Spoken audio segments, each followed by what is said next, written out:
cumprimentar a todos os nossos líderes de treinamento, discipuladores, obreiros, pastores da videira e das igrejas associadas na graça e na paz do Senhor Jesus. Estamos juntos hoje, reunidos mais uma vez, nessa extraordinária reunião nacional de líderes.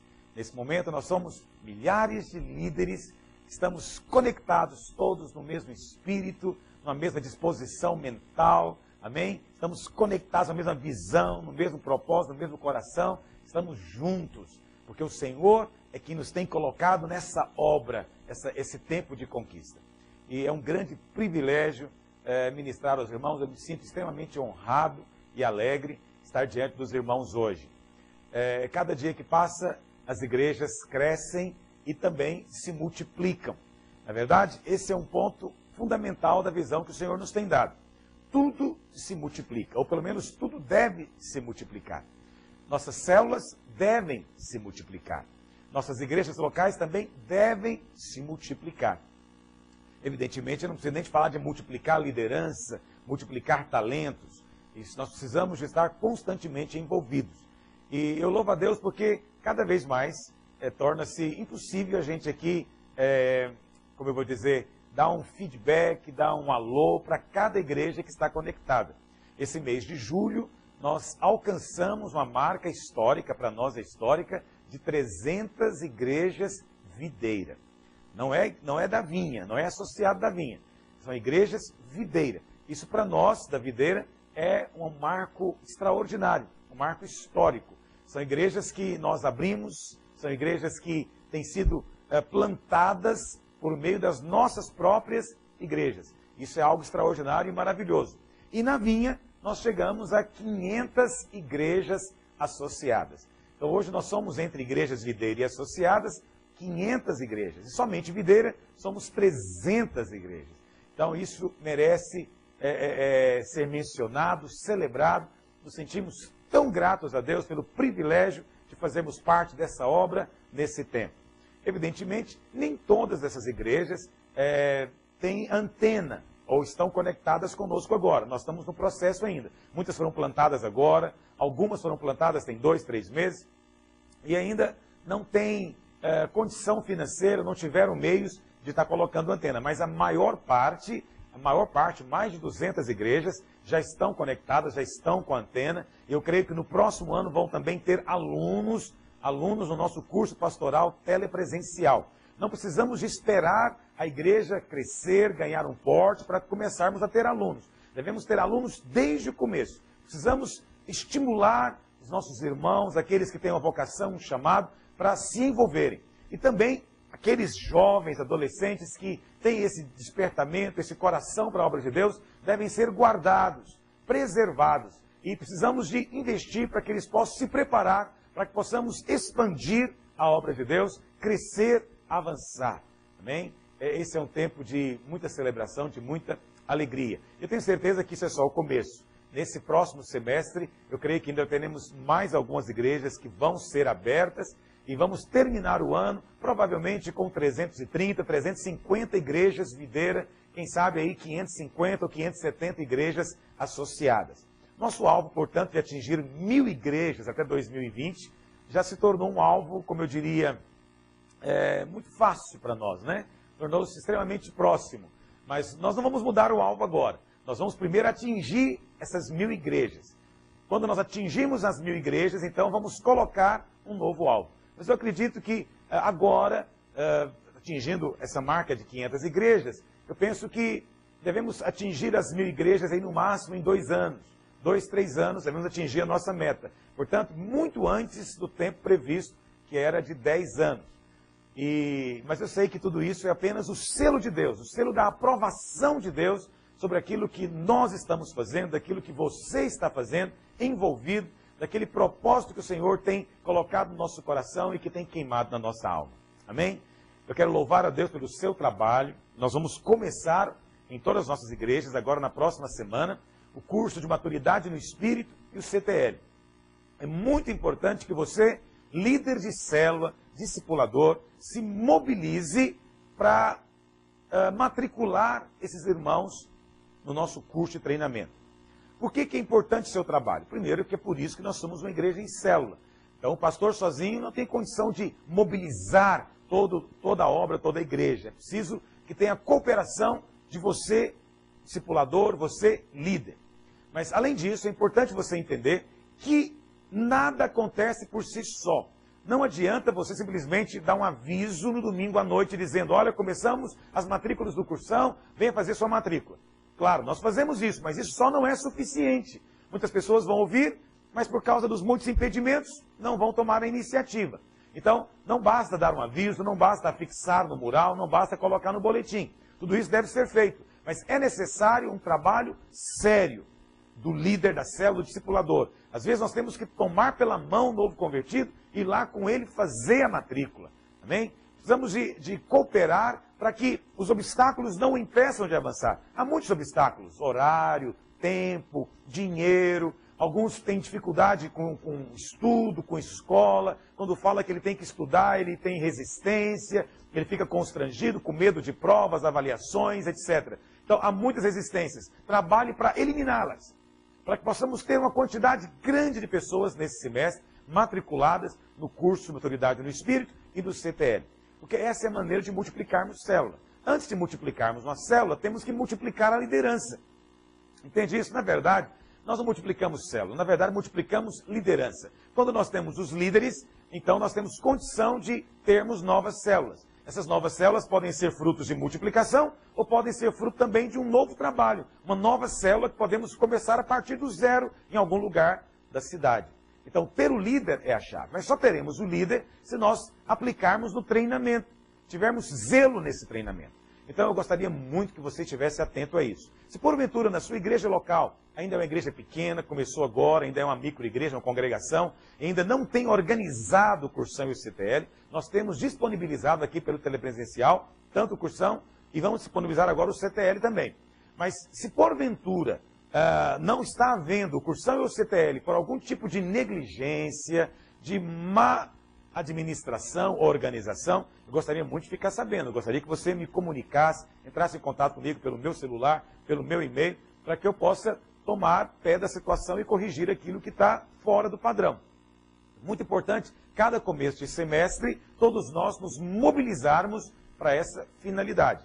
Por quê? Porque o nosso alvo é a multiplicação das células. E além disso, vamos começar também, a partir da semana que vem, uma nova turma do nosso curso pastoral aqui pelo telepresencial.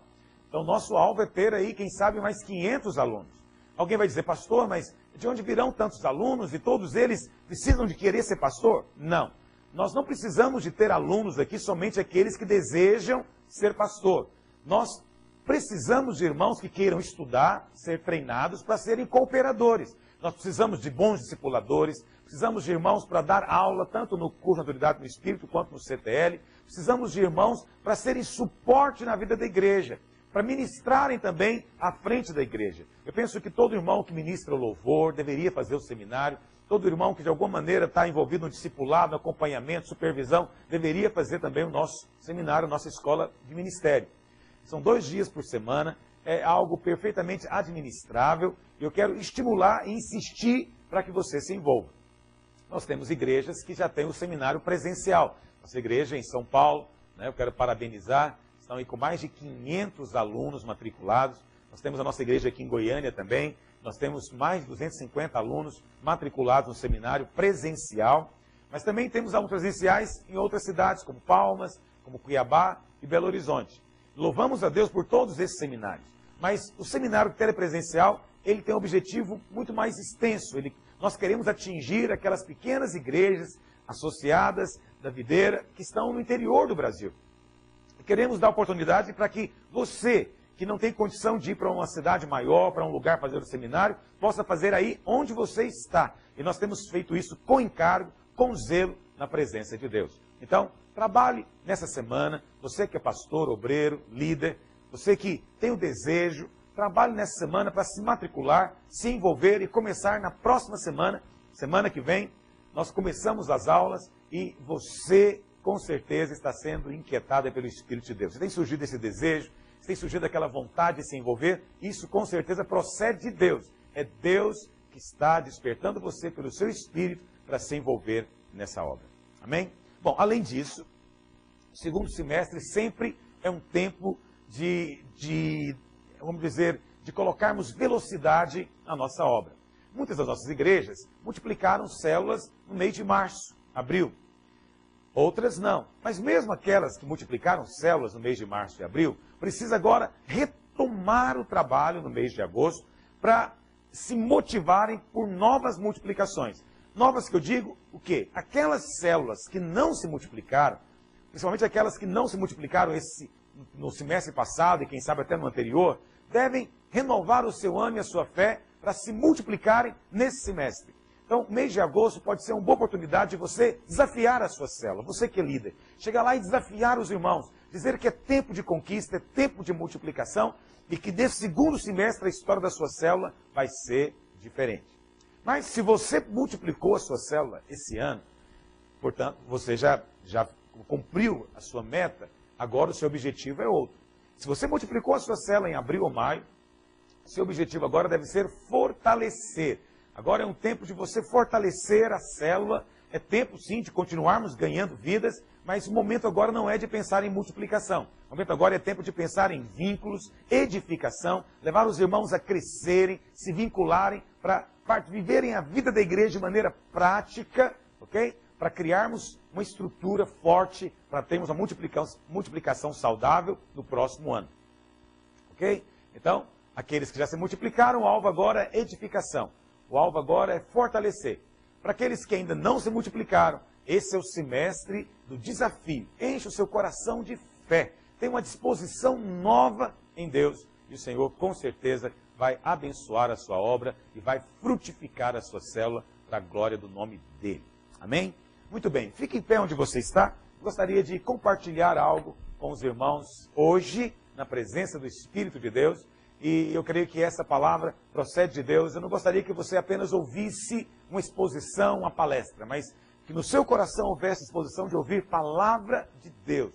Que haja em nós ouvido aberto, coração sensível, um espírito aberto para receber a palavra de Deus, sermos fortalecidos em fé, sermos transformados pelo poder do Senhor. Amém? Erga sua mão para o Pai nessa hora. Vamos orar juntos agora como liderança espalhada por todo esse país, por todos os estados. Nós temos agora líderes que estão reunidos num só espírito, com um só coração, de que essa geração pode ser conquistada, de que essa geração pode ser tocada pelo poder de Deus, que nós somos canais do Senhor, instrumentos nas mãos do Senhor, uma arma perigosa contra o inferno. Pai, eu oro nessa hora, oro pela vida de cada um dos nossos líderes de célula. Ó Deus, que a tua motivação venha ao coração deles. Ó Deus, que eles tenham uma disposição nova.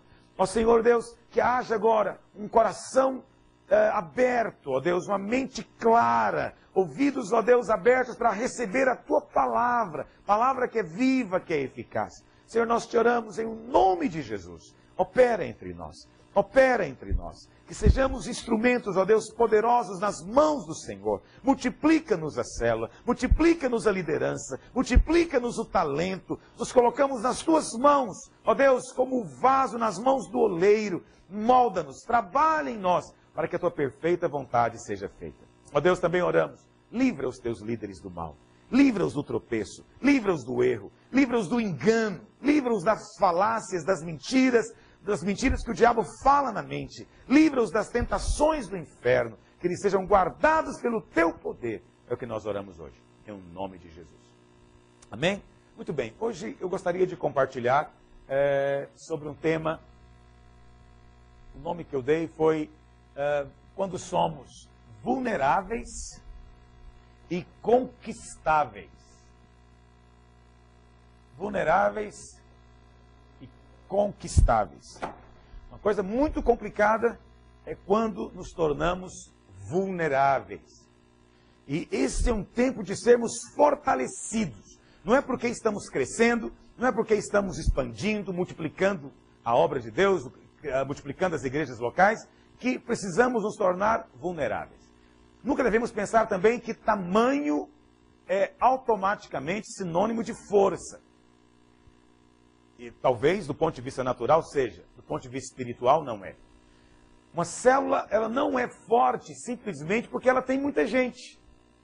Você pode ter uma célula com 15, 20 pessoas e ser uma célula fraca. O que determina a força da célula, em primeiro lugar, não é o seu tamanho, mas é o nível do compromisso, nível do comprometimento espiritual que os seus membros têm. Então, nós podemos ter uma célula com 4 pessoas, 3 pessoas. Mas se as 3 pessoas têm peso espiritual, têm realidade espiritual, são pessoas constantes, são discípulos genuínos, essa célula é uma célula forte. E não vai ficar com 3 pessoas por muito tempo, obviamente, mas é uma célula forte.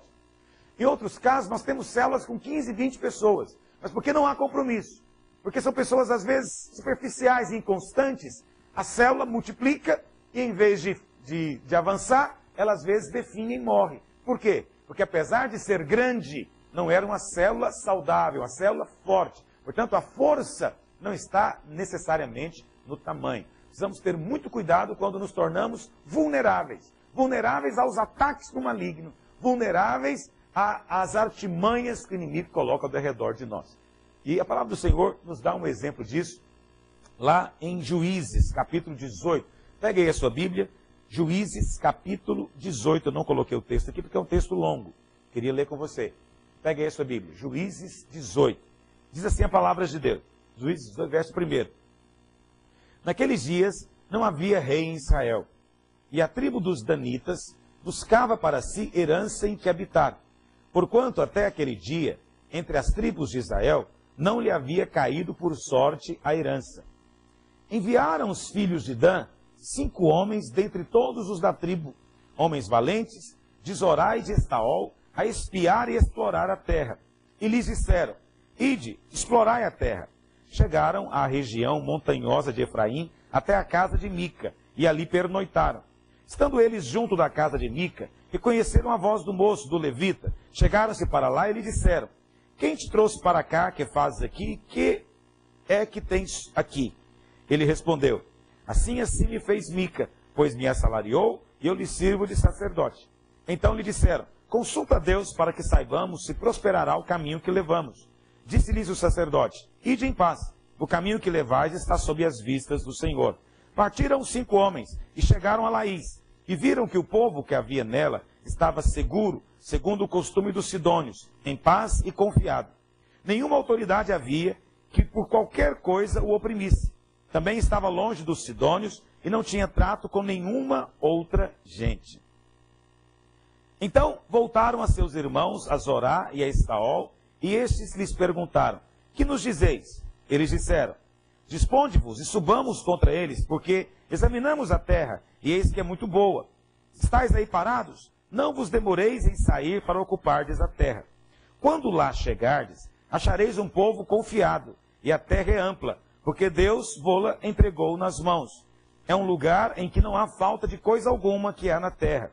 Então partiram dali, da tribo dos danitas, de Zorá e de Estaol, 600 homens armados de suas armas de guerra. Subiram e acamparam em Kiriat Jearim, em Judá, pelo que chamaram a este lugar Maané Dan, até o dia de hoje, está por detrás de Kiriat Jearim. Muito bem, eu gostaria de compartilhar com você hoje a respeito dessa cidade, chamada Laís. Verso 7. Partiram aqueles 5 homens, aqueles 5 espias, e chegaram a Laís. E no verso 7 há uma descrição de como era essa cidade. Bom, para você compreender o contexto que estamos falando, nesse capítulo 18 aqui de Juízes, nós encontramos a tribo de Dan. Bom, quando nós falamos de Dan, você tem que saber que em Israel havia 12 tribos. Dan era uma delas. Havia 12 tribos em Israel. Essas 12 tribos eram os 12 filhos de Jacó. Muito bem, quando o povo de Israel saiu do Egito, eles vieram conquistar Canaã. No livro de Josué nós vemos eles conquistando Canaã. Muitas dessas tribos não conquistaram o território que cabia a elas. Então, Dan, nessa altura, já estamos aqui no livro de Juízes, no final do livro de Juízes, e a tribo de Dan ainda não tinha conquistado o território para ela. Então, o que eles fizeram, diz a Bíblia? Eles mandaram 5 homens, 5 espias, para observar uma terra que ficava bem no norte de Israel, bem lá nas nascentes do Rio Jordão. E o nome daquele lugar era Laís. Aquela região era Laís. E tinha cidade chamada Laís. E eles foram lá para observar a cidade. Chegando lá, esses espias, observaram e chegaram à seguinte conclusão: é uma terra muito boa, desejável, tem tudo o que precisa. E tem ainda 4 características, eles disseram.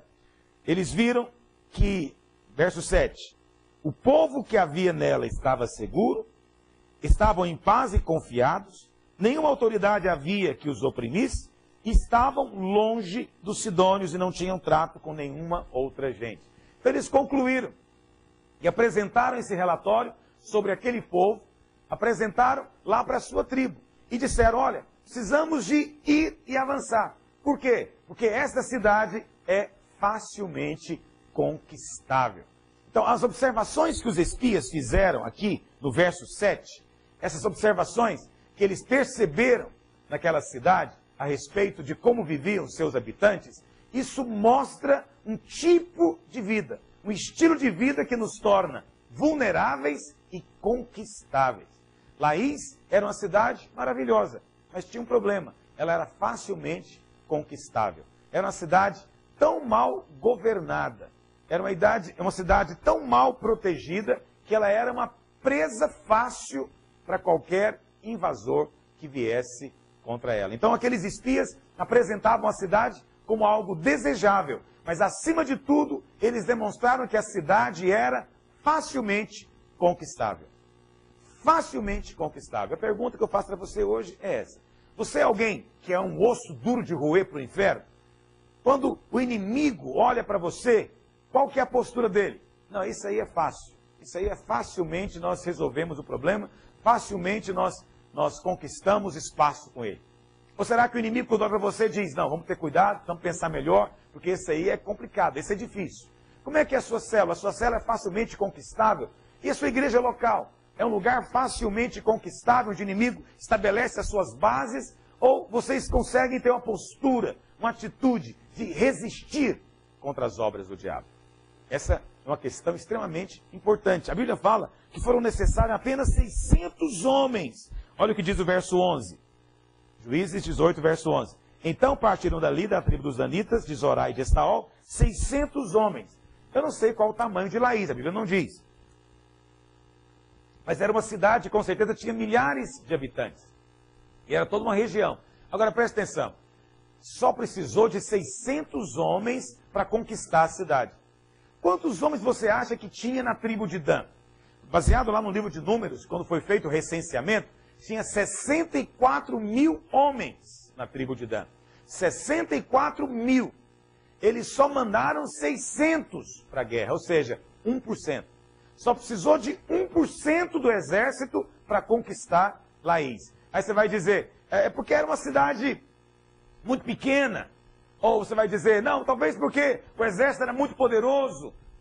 Não, na verdade, a cidade era boa, o lugar era bom, lugar fértil, e a cidade deveria ser grande. Porque normalmente onde tinha muita comida, muita agricultura, normalmente havia muita gente.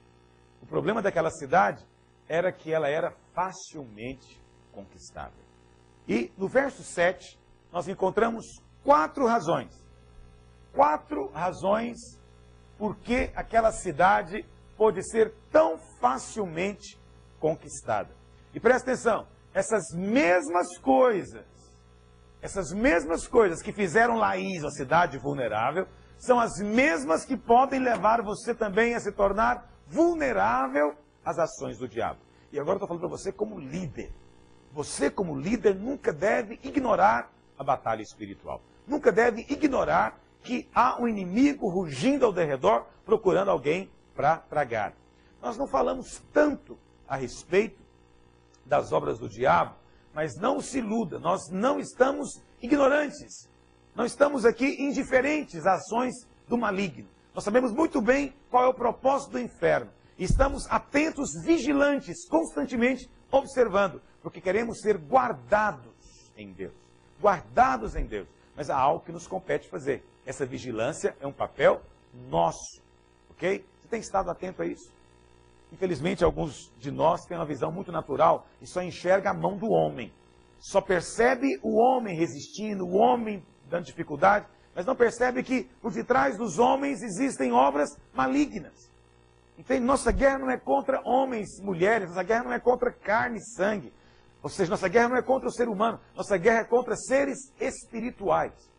São demônios, nossa guerra é contra eles. E eles é que estão ao derredor, observando para atacar. E eles vão atacar quando perceberem que somos vulneráveis. Havia 4 coisas que tornaram a cidade de Laís vulnerável. Olha o que diz no verso 7.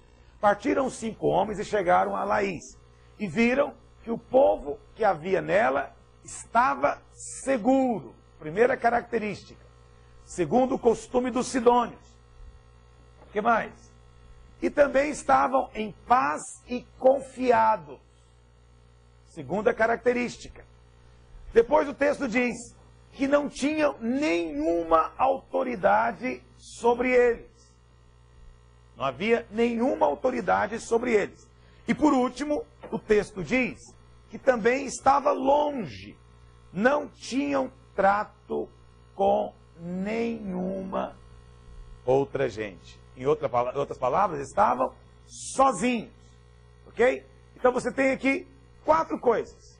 Essas 4 coisas mostram o que é alguém vulnerável. Quando é que nós nos tornamos vulneráveis? E aqui está fácil agora de você compreender o texto. Então, o que eu estou fazendo aqui, você pode, evidentemente, fazer na sua própria Bíblia.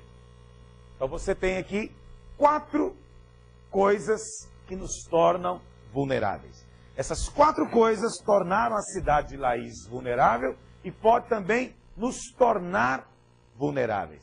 Quais são essas 4 coisas? Então, estavam seguros, em paz e confiados, não tinham autoridade sobre eles e não tinham trato, não tinham aliança, não tinham comunhão com nenhuma outra gente. Em outras palavras, estavam sozinhos. Vamos ver cada uma dessas coisas. Primeiro, o texto diz que eles estavam seguros. Alguém pode dizer, pastor, mas estar seguro é uma coisa ruim? O que o texto está dizendo é que eles eram muito confiantes, muito autoconfiantes. Quando existe uma segurança excessiva, isso se torna um problema. Por quê? Quando você se sente demasiadamente seguro, você se torna descuidado. Quando você se sente muito seguro, muito tranquilo, você acaba se tornando desleixado. Desleixado. Então, essa era a característica que os espias viram na cidade. Olha, o povo aqui é muito seguro.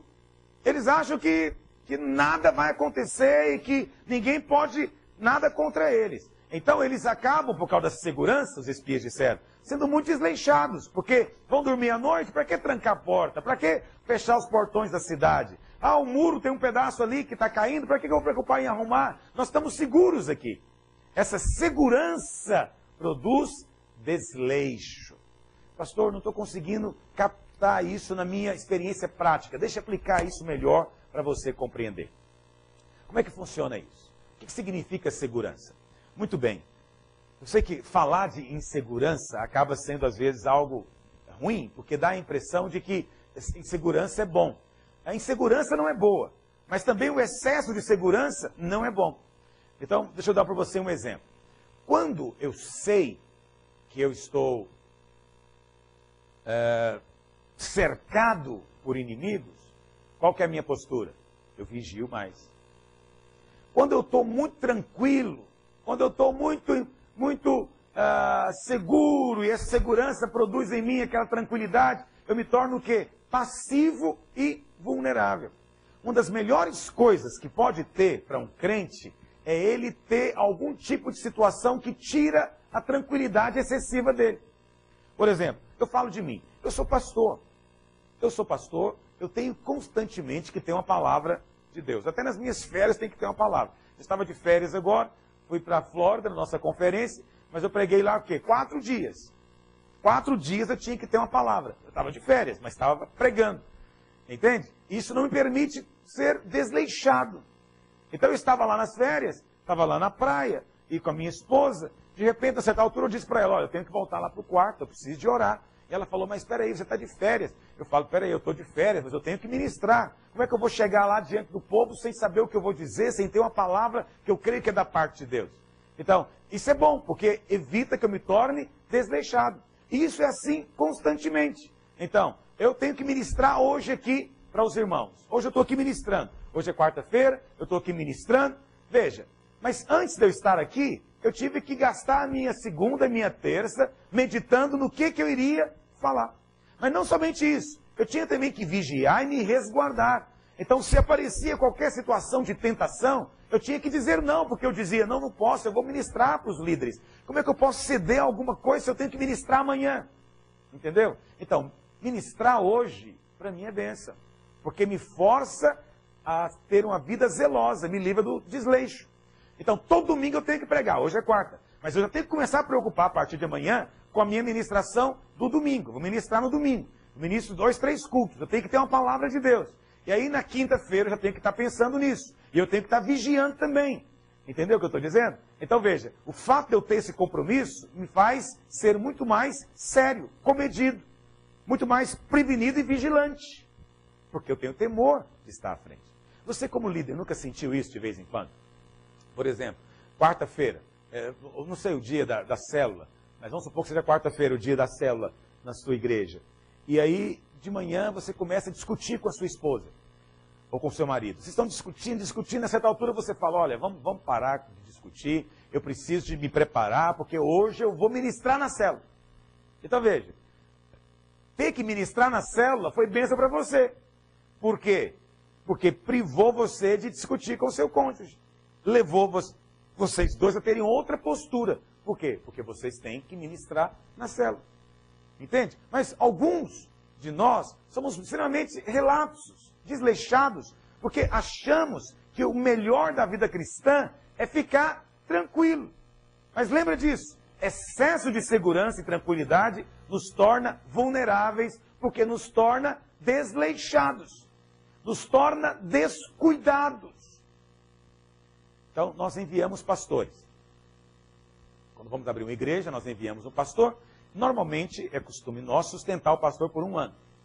Depois de 1 ano, ele precisa de ter o seu próprio sustento na igreja local. Se ele não consegue ter ali, o que ele vai fazer? Continuar recebendo da gente? Não. Ele precisa de orar. Aí você fala, pastor, mas isso é uma pressão muito grande. Como é que vai fazer? Como é que o irmão vai sobreviver? Bom, não sei quanto a você, mas eu creio no poder de Deus. E eu creio que o Deus que criou todas as coisas é capaz de dar um prato de comida e um aluguel todo mês para um pastor. Então Deus, ele nos supre. Mas qual que é a tensão? Entende? E presta atenção, isso é bênção. O pastor que sabe que ele precisa do milagre de Deus, ele é vigilante. Gente, eu preciso do milagre de Deus esse mês. Esse mês eu preciso de pagar meu aluguel. Olha, essa semana eu tenho que pagar o aluguel. Olha, na semana que ele tem que pagar o aluguel, ele precisa do milagre de Deus. Ele vai se envolver nas tentações do inferno? Ele vai ceder para as tentações da carne? Não vai. Ele vai dizer, não, eu preciso manter minha santidade, porque eu preciso de orar, e eu preciso ter o céu aberto para mim, eu não posso ter nenhum impedimento para a minha fé. Então presta atenção, é bênção para ele depender de Deus a cada semana ou não? É bênção. Pode ter certeza, porque impede que ele se torne desleixado. Entendeu o que eu estou dizendo? Mas o que acontece com o pastor que está muito seguro?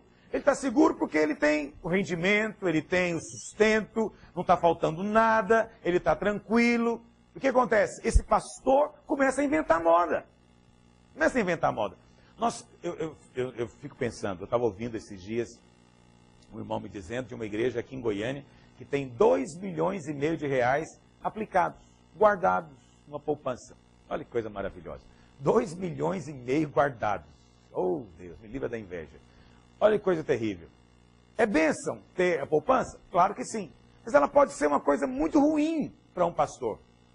Por quê? Essa igreja tem em torno de 200 membros. A arrecadação normal dessa igreja, ou a necessidade, vamos dizer assim, normal da igreja, é de 15 a 20 mil reais. Quem tem 2,5 milhões guardado, se ele aplicou aquilo ali a menos 0,9%, ele vai ter seus 20 mil reais por mês. Quem tem garantido a sua despesa todo mês, ele não tem que preocupar com nada.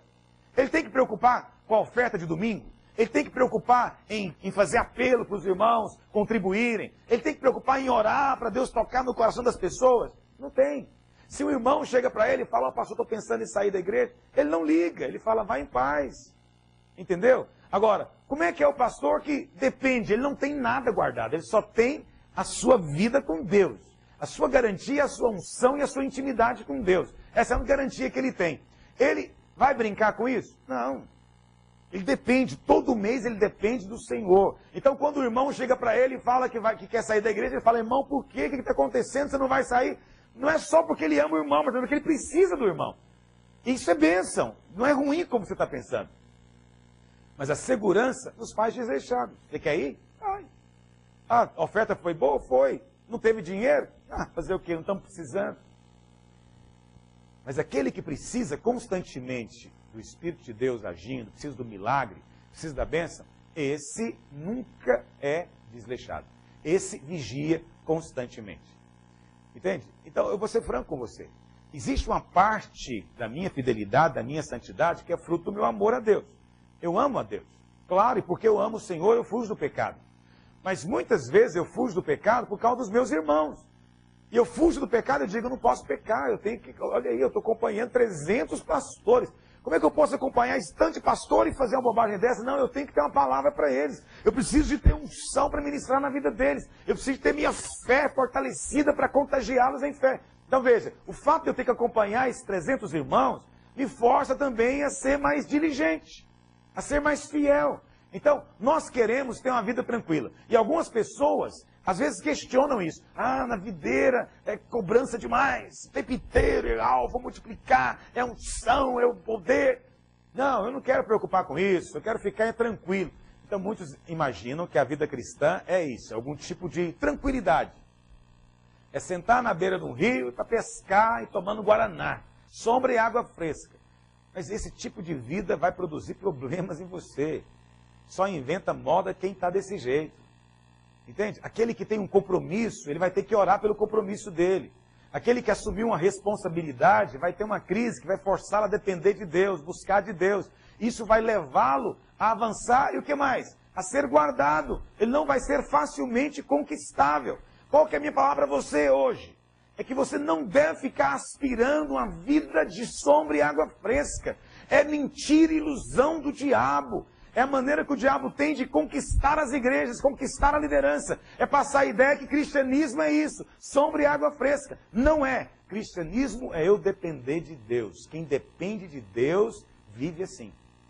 E Deus faz questão. Eu fico às vezes perguntando por que o Senhor não coloca para mim 2,5 milhões na conta, para eu poder ficar mais tranquilo. Por que o Senhor não faz isso? Ele não faz porque eu preciso de ter vigilância. Eu não posso ter segurança excessiva. Presta atenção, não estou dizendo que é pecado ter poupança. Não estou dizendo que é pecado você ter as coisas. Se Deus deu para você, amém. Mas preste atenção, isso não deve ser uma ambição sua. Sua ambição é depender de Deus. E se às vezes temos pressões, lembra, as pressões são boas, são necessárias. E eu vou dizer mais, mesmo quando eu não tenho pressão, por alguma razão os meus alvos já foram alcançados, eu não paro. Eu saio da minha zona de segurança e vou para um desafio maior. Agora mesmo, nós estamos aqui em Goiânia envolvidos numa grande reforma, aqui no Bueno, e estamos construindo mais 2 prédios. Em nossa conferência de dezembro, vamos ter a multiplicação da videira de Goiânia. Teremos 4 prédios. Você está convidado a vir participar da festa conosco. De 7 a 10 de dezembro. E o que acontece? Estamos envolvidos nisso. E no mês de agosto, eu já sei a luta financeira que eu vou ter. Porque eu vou ter que comprar som, vou ter que pagar eletricidade, vou ter que pagar equipamento, vou ter que comprar cadeira. E isso tudo já está programado, eu já estou entrando na dívida, sabendo que ela é inevitável, no sentido que eu quero multiplicar a igreja, mas também sabendo que eu não tenho dinheiro para pagar. Isso vai me levar ao quê? A orar e jejuar, buscar a Deus, a não ficar parado. Entendeu? Nós estamos constantemente procurando a maneira de ficar tranquilo. Mas se você soubesse que a tranquilidade torna você vulnerável, você fugia dela. Nós precisamos de ter descanso. Não estou dizendo que não é importante ter o descanso. Descanso sim, mas tranquilidade excessiva, não. O pessoal de Laís era muito tranquilo. A região era boa, terra fértil, tinha tudo o que eles precisavam, não dependiam de ninguém. Eles estavam tranquilos. E nesse excesso de tranquilidade se tornaram excessivamente vulneráveis. E então o inimigo veio e os conquistou. Entende? Então, segurança excessiva produz desleixo. Produz relaxo, nos torna vulneráveis. Mas também, segurança excessiva é sinal de orgulho. Essa é uma questão extremamente importante. Segurança excessiva é um sinal de orgulho. Orgulho. Pastor, mas segurança não é fé? Veja, é um sinal de fé quando vem da dependência de Deus. Você não está seguro em coisas. Não estou seguro no dinheiro, não estou seguro na minha poupança, não estou seguro em gente, nem na minha capacidade. Estou seguro porque Deus diz na sua palavra. Estou seguro na sua palavra. Estou seguro na fidelidade de Deus. Então, porque eu creio, Deus falou e eu creio, eu fico seguro em fé. Mas essa minha segurança em fé, ela não me permite ser desleixado. Segurança de fé sempre me leva a ser vigilante, cuidadoso. Um andar de santidade, pureza, me guardar em Deus. Porque a fé exige isso. Mas há um outro tipo de segurança, que é a segurança em nós mesmos, a segurança em nossa capacidade, ou a segurança no recurso que nós já temos. Essa segurança ela é perigosa, porque segundo a Bíblia, ela não só produz esse desleixo, mas ela também é sinal de orgulho. E segundo a palavra de Deus, o orgulho é sinal de destruição iminente. Lá em Obadias capítulo 1, verso 3, não precisa de abrir, é só você ler aqui no PowerPoint. Diz assim: a soberba do teu coração te enganou. Essa é uma das frases mais interessantes sobre a arrogância na Bíblia. Diz que a soberba engana. Por que ela engana? Porque a soberba vem travestida de outras formas. Às vezes a soberba tem aparência de fé, tem aparência de ousadia, mas o que está por detrás é orgulho. Orgulho é segurança em nós mesmos. Isso é muito sério. Olha o que diz: a soberba do teu coração te enganou, ó tu que habitas nas fendas da rocha, na tua alta morada, e diz no teu coração: quem me deitará por terra? Esse pessoal aqui habitava na fenda das rochas, ou seja, as muralhas deles eram as montanhas. Eles diziam: quem pode destruir essas muralhas? Então nós estamos seguros. E essa aparente segurança, diz Obadias, era soberba no coração. E a soberba o enganou. Provérbios também diz, Provérbios 16, 18, a soberba precede a ruína. A soberba precede a ruína. E a altivez do espírito, a queda. Onde tem soberba, vai ter ruína. Pastor, como é que eu posso discernir essa minha segurança que vem de fé, dessa segurança que procede do orgulho, da soberba? Não é simples, mas basicamente é você entender o seguinte: é fé quando depende de Deus. É soberba quando confiamos em qualquer outra coisa. Esse tempo atrás, no mês de abril, cheguei para a minha liderança e falei do nosso alvo, que era abrir 300 células no mês de abril. Qual foi a postura deles? Isso é simples, canja de galinha, já está aberto, isso aí não tem problema, já é nosso, já ganhou. Eu falei, isso não é fé, não está baseado numa palavra de Deus. Isso é arrogância, está baseado no nosso tamanho. Vocês estão olhando porque nós somos 1.800 células, 2.000 células, abrir mais 300 é fácil. Um pouquinho mais de 10%, 15% do alvo. Então é muito fácil, vamos usar só 1% aqui do soldado para conquistar Laís. Canja de galinha. Então veja, isso não é fé. Isso aí já é soberba. E a soberba precede a ruína. Quando os nossos líderes começam a achar que é muito fácil atingir o alvo, que é muito simples atingir o alvo, então ele não vai orar mais. Então ele não vai ter crise em Deus mais. Não haverá jejum, não haverá vigília. A postura vai ser dessa segurança carnal. A verdadeira segurança é aos pés de Deus, é em lágrimas. A verdadeira segurança, como diz Paulo, implica em temor e tremor, às vezes, diante de Deus. Não em medo, não confunda. Fé lança fora o medo, mas a soberba passa a ideia de você não ter medo de nada. E não ter medo de nada é algo doentio. A minha fé me leva a vencer os meus medos. Mas tem gente que não tem medo de nada. Quem não tem medo de nada não precisa ter fé. E quem não precisa de ter fé é arrogante, é soberbo. Provérbios 8:12 diz, antes da ruína, gaba-se o coração do homem. Olha que interessante. Antes da derrocada, o homem se gaba. Essa conferência estava lá na Flórida, e aí teve lá o jogo do Brasil pela Copa América. Os irmãos devem ter assistido. Brasil e Paraguai. E então me chamaram, vamos lá para assistir o jogo. Eu fui assistir o jogo com os irmãos, não sou uma pessoa motivada com futebol, nem me lembro que existe futebol, mas, como todo brasileiro, nessas horas é bom a festa. E aí aconteceu o que você deve ter assistido, né? O jogo foi para os pênaltis e a seleção brasileira perdeu 4 pênaltis. Você consegue imaginar um negócio desse? Aqueles caras ganham milhões de salário. Só fazem isso, chuta a bola o dia inteiro.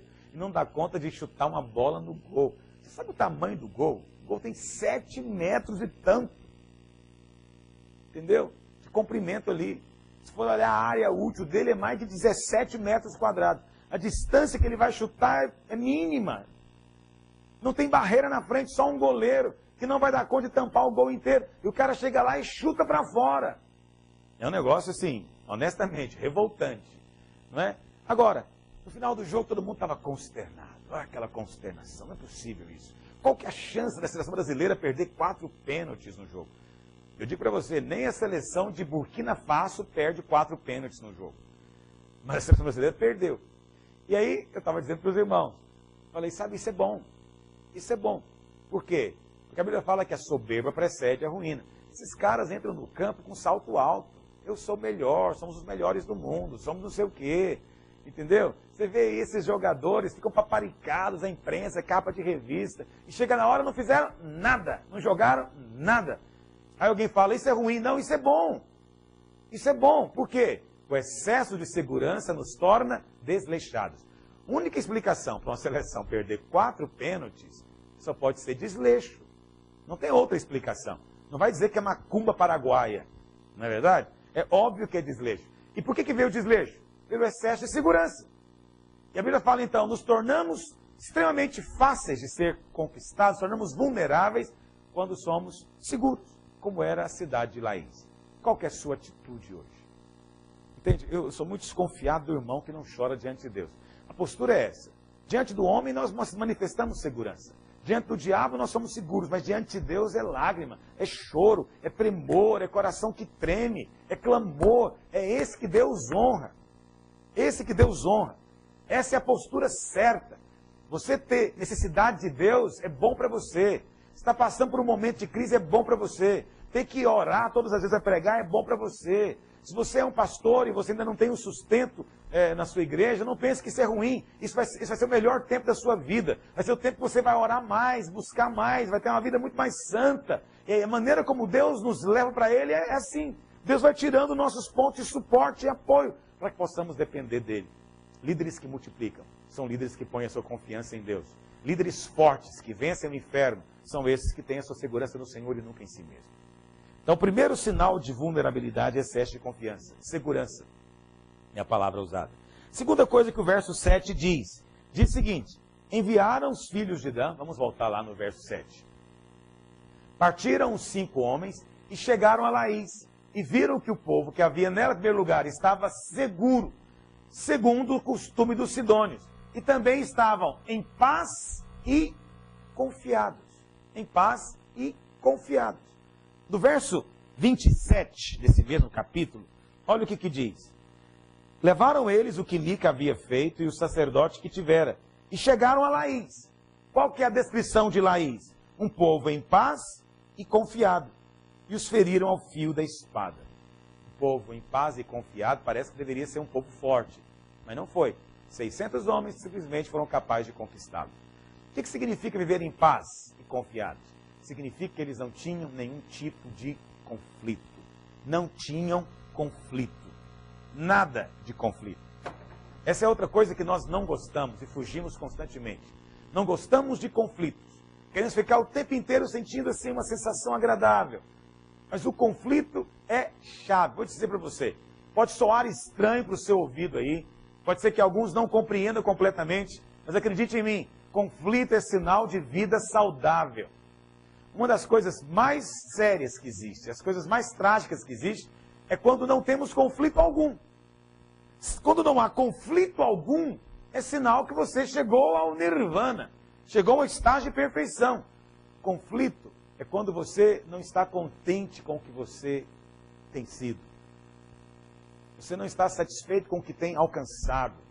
Você quer algo mais, você quer mais, tanto em Deus, você quer algo mais também para mudar a sua postura, sua atitude. Entende? Conflito é sinal de crescimento. Você está na sua célula. Sua célula tem 2 anos. 2 anos. Eu acho que exagerei. 2 anos é muito tempo, né? Vamos falar menos. Sua célula inteirou 1 ano. Então você não tem conflito nenhum. Sua célula não cresceu. Sua célula parece que não vai multiplicar. Você não vê perspectiva de nada acontecer. Mas também você não tem conflito. Você prefere apaziguar as coisas dizendo, não, isso é assim mesmo, isso é normal. Uns crescem, outros não posso ficar atribulando a minha alma com isso, eu tenho que ficar em paz. Já ouviram isso? Quer dizer, esse sujeito não vai crescer nunca. Por quê? Ele é vulnerável ao diabo. Ele quer ficar em paz e confiado, não quer ter pressão nenhuma.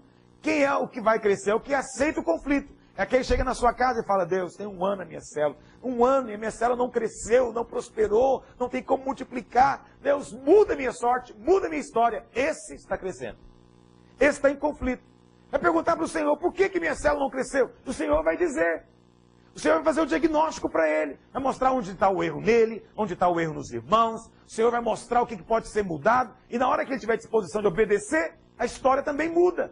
Aí ele multiplica. Por que vem a multiplicação? Porque vem o conflito, vem a crise, vem a angústia. Não dá para avançar sem angústia.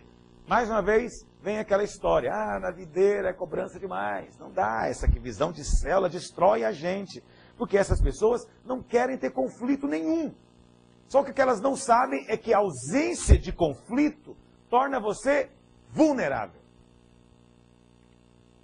Torna você vulnerável, conquistável pelo inferno. Mas quem é o que cresce? É o que tem crise. É o que tem conflito. Eu estou em conflito com o meu nível de palavra. Eu estou em conflito por causa do nível da nossa igreja. Estou em conflito porque a nossa igreja não tem crescido. Eu estou em conflito porque não vejo a influência do nosso povo na sociedade. Eu estou em conflito, eu estou indignado porque há coisas para serem feitas. Esse é o sujeito que cresce.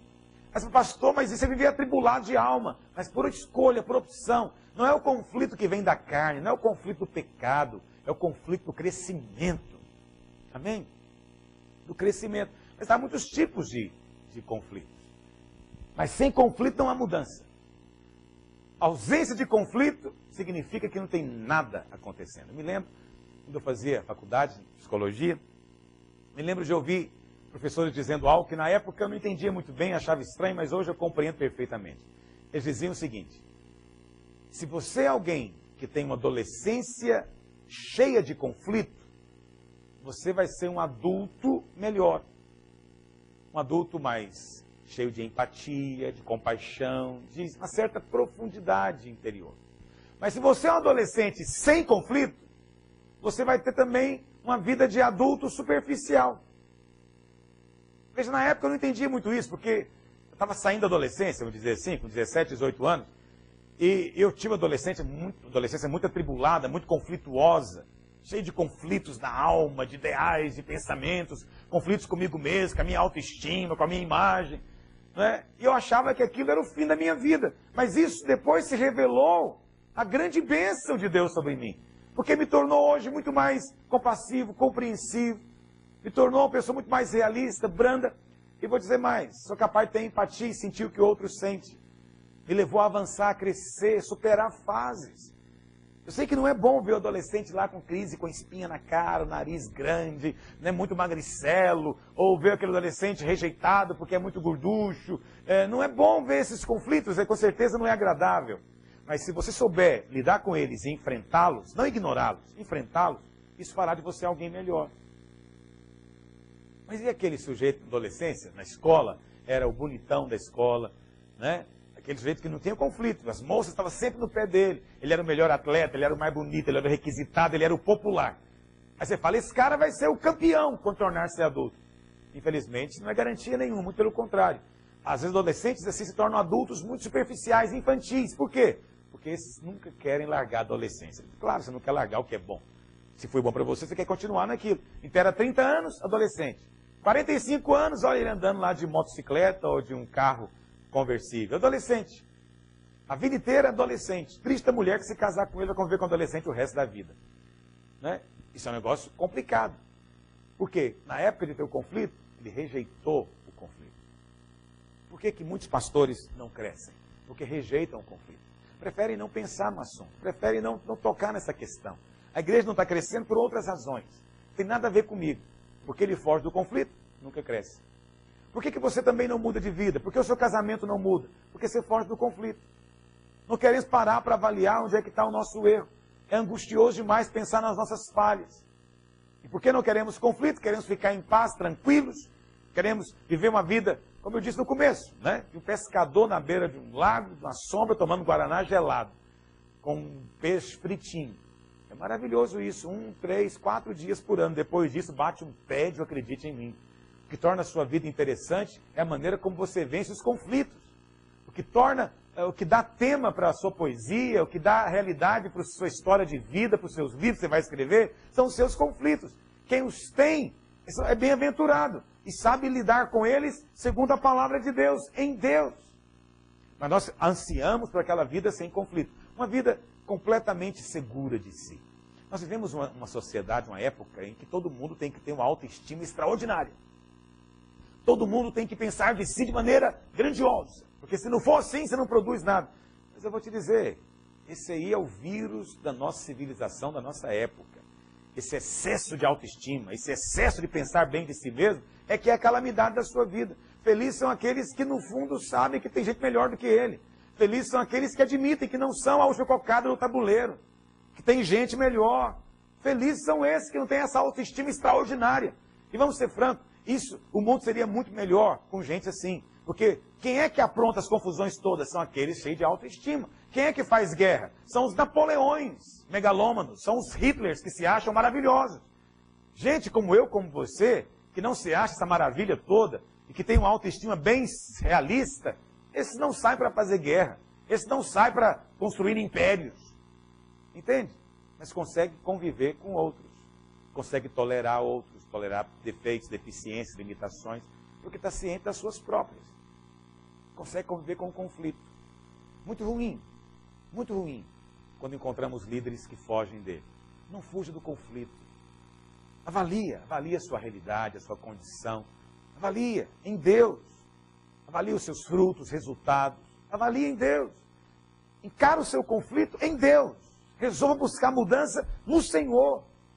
Se é para chorar, chora diante do Senhor. Não vai se tornar um bebê chorão diante dos homens, não. Mas diante de Deus, vai lá, chora. Isso torna você forte. Eu sei que quando nós estamos em conflito, pensamos que somos fracos. Mas Paulo diz, quando somos fracos é que somos fortes. É quando você está enfrentando o conflito que você é mais forte, porque é quando você mais ora. Então veja como as coisas de Deus são o contrário do que muitos imaginam. Aquela cidade era cheia de segurança. E também uma cidade que não tinha conflito, como muitos de nós. Vivemos uma vida cheia de autoestima, de segurança. Né? Não queremos ter conflito, queremos ficar o tempo inteiro sentindo bem em paz. Mas essa é a ilusão. Quando somos assim, é que somos vulneráveis ao diabo. Sabe quando é que somos fortes? É quando nós não achamos que somos tão seguros assim. E ficamos atentos ao derredor. É quando nós não achamos que estamos com essa bola toda. E ficamos atentos às nossas deficiências. Aí é que você é forte. Mas também é cheio de conflito. Enquanto estamos aqui, é assim que vamos caminhar. Terceira característica da cidade de Laís. A Bíblia diz que não estavam sujeitos a ninguém. No verso 7, o texto diz que não havia nenhuma autoridade que os oprimisse. Nenhuma autoridade sobre eles. No texto, autoridade é magistrado. Não havia nenhum juiz, nenhum magistrado para confrontá-los. Essa é uma questão séria. Você é vulnerável quando você caminha sem ninguém sobre você. Quando ninguém pode falar na sua vida, exortar, confrontar, corrigir, alertar, colocar um espelho na sua frente. Quando não tem ninguém para fazer isso, você é fraco. Mas quando você tem pessoas que vigiam a sua retaguarda, que alertam você das suas deficiências, debilidades, então aí você é forte. Aí você avança. Então, o pessoal de Laís fazia o que achava melhor. Cada um fazia o que queria. Por quê? Não havia autoridade sobre eles. Muitos querem viver também assim na vida da igreja. Querem fazer aquilo que querem. Querem fazer como bem entendem. Não querem, de maneira nenhuma, prestar conta para ninguém. Eu sou autônomo, peço conta só para Deus. Não. A Bíblia fala que nós temos guias espirituais. E nós devemos ser coerentes com esses guias, porque eles vão prestar conta diante de Deus a respeito de nós. Entendeu? Muitos queremos viver uma vida totalmente desvinculada. Isso é outra maneira de sermos desleixados. Você percebe que o grande segredo da derrota de Laís era esse, o desleixo. Por que o desleixo veio? Primeiro, para excesso de segurança. Segundo, porque não queria conflito. Terceiro, não quero que ninguém mande em mim. Não quero ninguém sobre mim. E olha, se tem uma maneira de viver desleixado, é você fazendo o que você acha mais certo. Uma das coisas mais perigosas que existe é ser governado por si mesmo. É fazer apenas aquilo que acha melhor. Quem não submete a ninguém é alguém facilmente conquistável. Segundo a Bíblia, nós somos governados pelo Espírito de Deus, somos governados pela Palavra de Deus e também somos governados e limitados por líderes que Deus constitui. O povo de Deus tem que ser guardado por autoridade espiritual. Onde não há autoridade espiritual, o povo vive desenfreadamente e, consequentemente, desleixadamente. E, como resultado, são vulneráveis aos ataques do diabo e, consequentemente, nunca alcançam o propósito que Deus tem para eles. Você está debaixo de autoridade? Você se submete à autoridade? Eu não digo que você não está numa hierarquia. Às vezes nós estamos numa hierarquia. Nós sabemos que tem alguém sobre nós, mas a questão é, no nosso coração nós submetemos ou só fazemos o que achamos mais certo aos nossos próprios olhos? Só fazemos aquilo que achamos melhor aos nossos próprios olhos? Ou há um coração para submeter entre nós? Submeter. Deus estabeleceu a autoridade para nos limitar. E acredite, a ideia que alguns têm de que a autoridade só oprime, produz, na verdade, gente fracassada. De vez em quando eu ouço pessoas na minha igreja dizendo, não, porque, pastor, eu acho que eu não nasci para ser chefiado por ninguém. Lá no meu trabalho é difícil, eu acho que você é autônomo. Observe as pessoas que dizem isso. Eu não nasci para ter ninguém mandando em mim. Eu não tolero alguém mandando em mim. Isso não é conversa de gente nascida de novo. Observa quem diz isso. Normalmente o fim dele é ser dono de um bar na periferia. Entendeu o que eu estou dizendo? Você não encontra gente dizendo assim, olha, eu não tolerava ninguém mandar em mim, eu me tornei dono de uma grande multinacional. Não tem isso. Você só prospera quando tem gente que pode te advertir, te corrigir, te treinar. Você só avança assim. Onde não existe mentoreamento.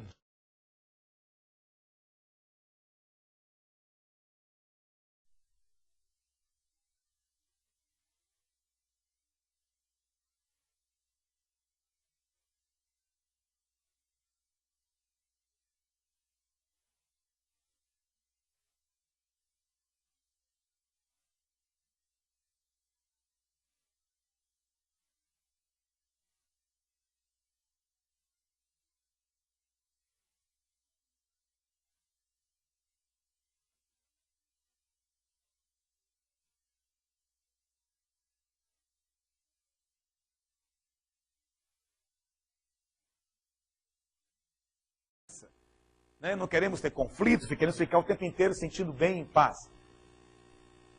Mas essa é a ilusão. Quando somos assim, é que somos vulneráveis ao diabo. Sabe quando é que somos fortes? É quando nós não achamos que somos tão seguros assim e ficamos atentos ao derredor. É quando nós não achamos que estamos com essa bola toda e ficamos atentos às nossas deficiências. Aí é que você é forte, mas também é cheio de conflito. Enquanto estamos aqui, é assim que vamos caminhar.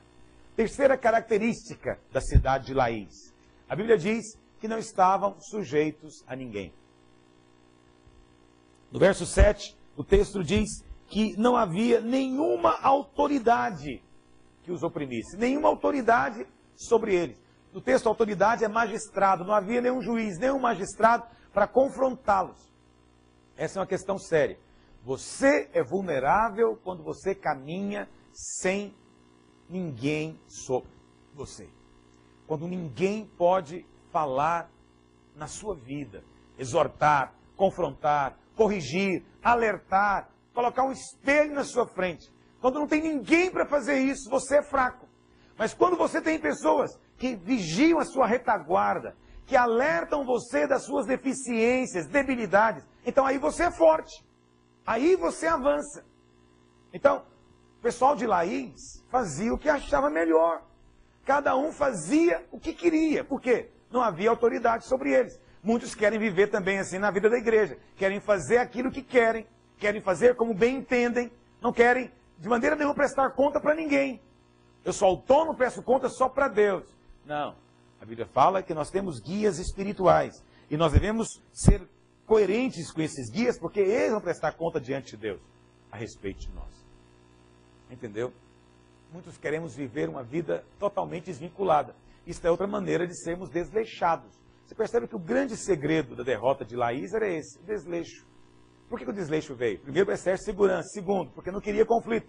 Terceiro, não quero que ninguém mande em mim. Não quero ninguém sobre mim. E olha, se tem uma maneira de viver desleixado, é você fazendo o que você acha mais certo. Uma das coisas mais perigosas que existe é ser governado por si mesmo. É fazer apenas aquilo que acha melhor. Quem não submete a ninguém é alguém facilmente conquistável. Segundo a Bíblia, nós somos governados pelo Espírito de Deus, somos governados pela Palavra de Deus e também somos governados e limitados por líderes que Deus constitui. O povo de Deus tem que ser guardado por autoridade espiritual. Onde não há autoridade espiritual, o povo vive desenfreadamente e, consequentemente, desleixadamente. E, como resultado, são vulneráveis aos ataques do diabo e, consequentemente, nunca alcançam o propósito que Deus tem para eles. Você está debaixo de autoridade? Você se submete à autoridade? Eu não digo que você não está numa hierarquia.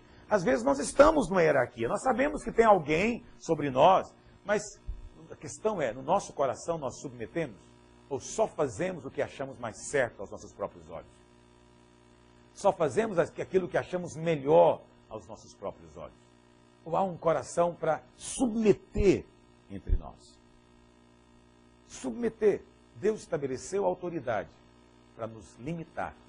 E acredite, a ideia que alguns têm de que a autoridade só oprime, produz, na verdade, gente fracassada. De vez em quando eu ouço pessoas na minha igreja dizendo, não, porque, pastor, eu acho que eu não nasci para ser chefiado por ninguém. Lá no meu trabalho é difícil, eu acho que você é autônomo. Observa as pessoas que dizem isso. Eu não nasci para ter ninguém mandando em mim. Eu não tolero alguém mandando em mim. Isso não é conversa de gente nascida de novo. Observa quem diz isso. Normalmente o fim dele é ser dono de um bar na periferia. Entendeu o que eu estou dizendo?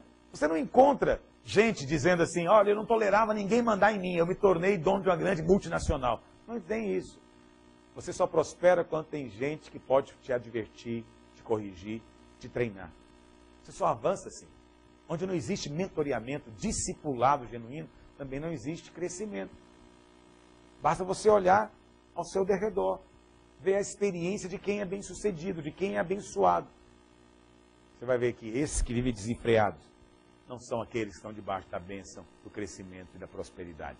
E por último, lá no verso 7, nós lemos no final do verso 7, a quarta característica de Laís é que eles viviam longe dos sidônios e não tinham trato com nenhuma outra gente. E no verso 28, eles explicam mais uma vez por que a cidade caiu.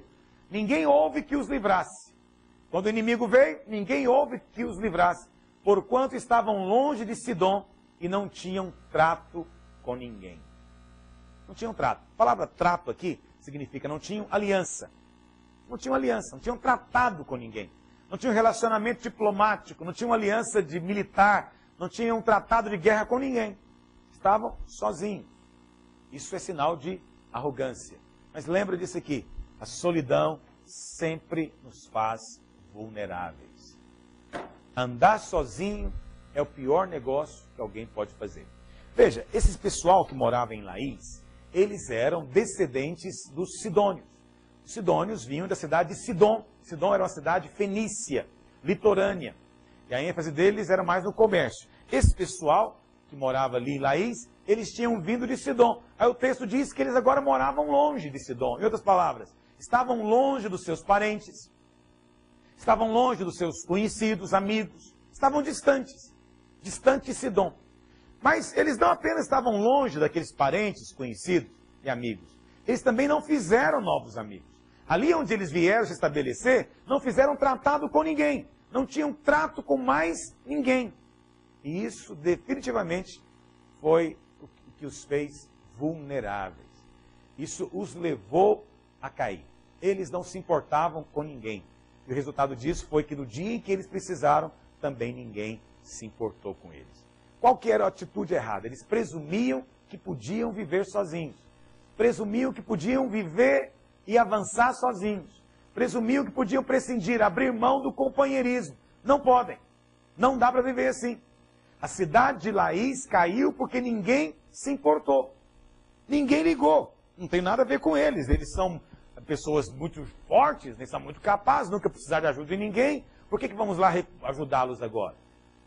No dia da luta, não tiveram ninguém para pedir socorro. Não tiveram ninguém para dizer, por favor, estende a mão para nós. Porque eram sozinhos. Essa é a história que muitos vivem. Infelizmente, às vezes, dentro da própria igreja. São líderes tão independentes que ninguém sabe o que está acontecendo com ele. E produzem, às vezes, células que são também independentes. Cheias de um certo orgulho espiritual de que podem caminhar por si só, caminhar sozinhas. Líderes que abrem mão do discipulado, líderes que abrem mão da comunhão, líderes que nunca participam de reuniões, líderes que nem sequer vêm para ouvir uma palavra como essa. Por quê? Acham que não precisam. Não preciso disso. Para que isso? Não preciso só de Deus, mais ninguém. É claro, nós precisamos do Senhor. Mas acredite em mim, o Senhor não nos fez para caminharmos sozinhos. Você não pode se isolar da igreja sem se tornar vulnerável. Uma vez que você se isola, você tornou-se uma presa fácil. Sempre é assim. Esse é um princípio não somente espiritual, é um princípio natural, válido para qualquer área da vida. O que a palavra do Senhor diz lá em Eclesiastes 4:9? Melhor é serem dois do que um. Essa é a conclusão bíblica. É melhor viver na comunhão que viver sozinho. Porque tem melhor paga do seu trabalho. Evidentemente, porque não tem graça trabalhar e não poder usufruir. E não tem amigos com quem usufruir. Você trabalha, consegue comprar uma casa linda com piscina, mas não tem ninguém para ir lá na sua casa nadar na sua piscina. Você faz uma sala de jantar maravilhosa, com a mesa de 15 cadeiras, você não tem 15 amigos para enchê-la. Então, é trabalho que não tem paga. Porque se caírem, um levanta o companheiro. Não há garantias que estando junto não vai cair. A Bíblia não diz que junto você não cai. Ah, sim, é possível cair. É claro que é mais fácil cair sozinho. Mas mesmo acompanhado, você vai cair. Mas qual que é a vantagem de estar acompanhado? É que o companheiro diz para você, levanta rapaz, levanta logo, ânimo, força, não fica aí caído não. Vamos avançar. É que caindo, um levanta o companheiro. Ai, porém, do que estiver só, pois caindo, não haverá quem o levante. Também, se dois dormirem juntos, eles se aquentarão. Ah, existem muitas friagens na vida. Muitas friagens. No relacionamento, a frieza desaparece. E a pior friagem de toda, aquele frio no estômago que bate na hora do medo, torna-se muito mais tolerável quando estamos juntos. Você sabe, passar medo sozinho é um pânico, um terror. Mas passar medo junto já é mais palatável. Você aguenta mais. É assim que funciona. Nós estamos num desafio grande. Queremos abrir igrejas e multiplicar células. Às vezes sentimos medo, mas porque estamos juntos, somos fortalecidos. E um ao outro dá força e nos livra da friagem. Se alguém quiser prevalecer contra um, os dois lhe resistirão. Por quê? Porque não dá para fazer guerra sozinho. Isso é uma obviedade. Ninguém vai para a guerra sozinho. Essa história aí dos cavaleiros solitários, do Zorro, super-homem, sei lá o quê, isso é tolice. Não existe isso. Ninguém vai para a guerra sozinho. Há necessidade de alguém vigiar a sua retaguarda. Se o inimigo vier pelas costas, quem vai avisar você? Você não tem olho para trás. Precisamos uns dos outros. O texto nos mostra isso. Precisamos uns dos outros quando se trata de trabalho. Porque não dá para trabalhar sozinho. Precisamos uns dos outros quando se trata de caminhada. Porque o caminho às vezes é longo e um dá ânimo para o outro. Precisamos uns dos outros quando se trata de calor. Por quê? Porque é a comunhão que mantém o ambiente quente.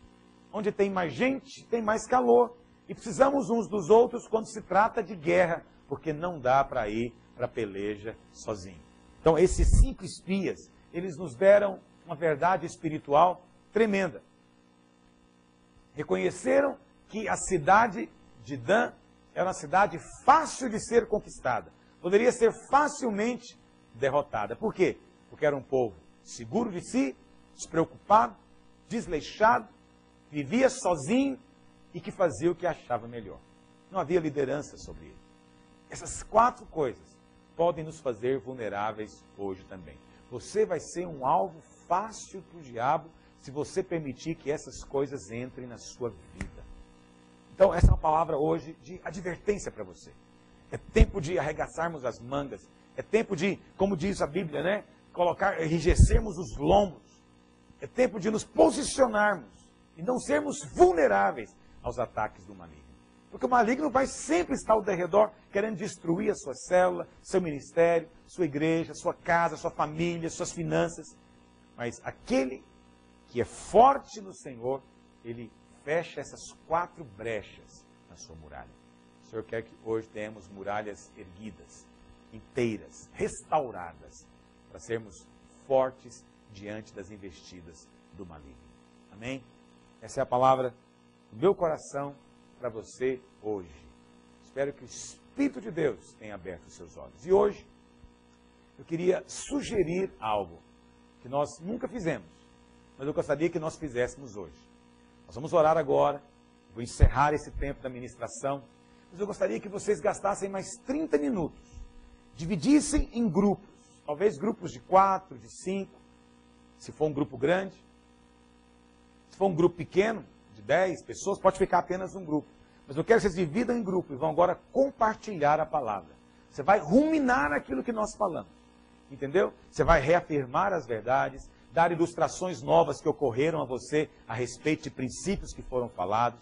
Vai contar a sua experiência, a sua vivência para exortar uns aos outros. Por que eu quero fazer isso? Para fortalecer a visão das células. Muitos dos nossos líderes são pregadores nas células e nunca abrem o espaço para os demais compartilharem. Hoje eu não quero ser apenas um pregador na nossa reunião de líderes, mas eu quero que tenha esse tempo agora de ruminar a palavra. Você comeu, agora você vai voltar à palavra e vai mastigá-la novamente para absorver todos os nutrientes que Deus tem para dar. Amém? Depois entre em contato comigo, dá um feedback e conta como foi essa experiência, essa vivência e se vale a pena nós continuarmos fazendo isso nas próximas ministrações. Amém? É uma maneira de nós crescermos como liderança. Fique em pé onde você está. Vamos orar uns pelos outros. Passe a mão no ombro do irmão que está do seu lado. Se for um grupo pequeno, faz uma roda aí agora. E vamos orar. Que o Senhor nos fortaleça como líderes. Que o Senhor nos livre daquilo que nos faz vulneráveis.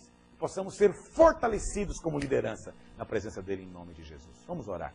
Pai, nós oramos agora pelos nossos líderes. Ó Deus, nossos pastores, discipuladores, obreiros, espalhados por todo esse país. Ó Deus, que a tua unção os alcance agora. Ó Deus, sejam eles esclarecidos, tenham o seu entendimento iluminado para compreender a perfeita vontade do Senhor. Ó Deus bendito, livra-nos, Senhor, de brechas na nossa vida espiritual. Não queremos ser vulneráveis diante dos ataques do inferno. Ó Deus bendito, não queremos ser conquistáveis, mas queremos ser, ó Deus, como uma cidade fortificada, edificada sobre um monte. Ó Deus, que é como o monte de Sião, que não se abala, está firme eternamente, porque o Senhor é a rocha debaixo dos nossos pés. Livra os nossos líderes do mal, livra-os das tentações do pecado, livra-os, ó Deus, da queda, livra-os da inconstância, dá, ó Deus, uma disposição, fé, para crer, ó Deus, que eles não fujam do conflito, ó Deus, que eles não fiquem buscando apenas o conforto e a tranquilidade, mas que aceitem os desafios do Senhor para os nossos dias. É tempo de conquista, dá-nos fé, disposição, ânimo no Senhor para esse tempo. Em nome de Jesus nós oramos. Amém e amém. Vamos ter então esse tempo de compartilhamento agora. Quero pedir para que o pastor, o obreiro responsável, conduza isso, para que a palavra do Senhor seja plenamente absorvida na sua vida. Amém? Deus possa abençoá-los muito. Até a nossa próxima reunião.